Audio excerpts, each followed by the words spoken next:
Салам, менин атым Лола. Мен сага сел же жер көчкү жүргөндө эмне кылуу керектигин айтып берем. Эгер курулуштардын дубалдарында жарыктарды көрсөң, же дөңгөрөгөн өндөр көчөп жатса, чоңдорду чакырып же тез арада 112 ыкчам кызматына чал. Жаныңда эч ким жок болсо, коркпо. Кооптуу жерден тезирээк кетип кал.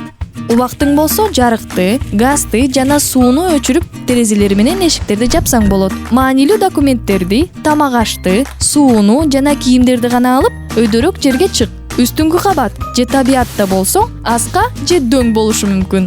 Эгер сел агымы сени тегеректеп курчап калса, сени суунун үстүндө кармай турган болгон нерсени колдон. Мисалы, стол же покрышка. Сууга айла калбаганда гана секир. Ошону менен эч качан жаан нөшөрлөп жааганда тоонун астына барба.